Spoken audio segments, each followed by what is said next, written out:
ఢీ show ద్వారా ఇంటింటికి చేరిన పండు మాస్టర్ ఎంతోమంది యువతకు స్ఫూర్తిగా నిలిచారు. అయితే ఎప్పుడూ నవ్వుతూ కనిపించే పండు మాస్టర్ జీవితంలో ఇటీవల ఒక విషాదకరమైన ఘటన చోటు చేసుకుంది. జూన్ 3వ తేదీ సమయంలో విశాఖపట్నంలోని ఆనందపురం అనే గ్రామం వద్ద అమ్మవారి జాతర ఈవెంట్ను ముగించుకొని తిరిగి ప్రయాణమయ్యాడు పండు.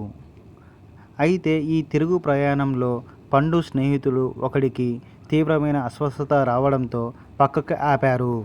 అయితే అదే సమయంలో వెనుక నుండి వస్తున్న కోళ్ల వ్యాను ఒక్కసారిగా వాళ్ళని బలంగా ఢీకొట్టింది. దీనితో పండుకి తీవ్ర గాయాలయ్యాయి. పండుకి ఏమైందని చూసేలోపే అతని కాళ్లకు ఫ్రాక్చర్ అయ్యాయి. అలాగే అతని హిప్ బోన్ కూడా పక్కకు తొలగిందని డాక్టర్లు చెప్పారు.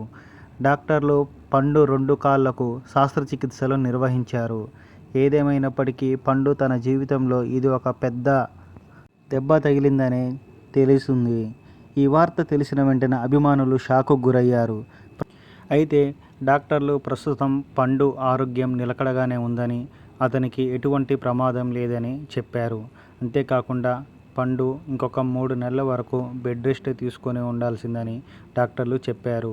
ఈ తరుణంలో పండు తన కాలు వేళ్ళని కదిలించాలని ప్రయత్నం చేసేసరికి డాక్టర్లు ఇప్పుడే అవసరం లేదని చెప్పడంతో పండు ఆగాడు.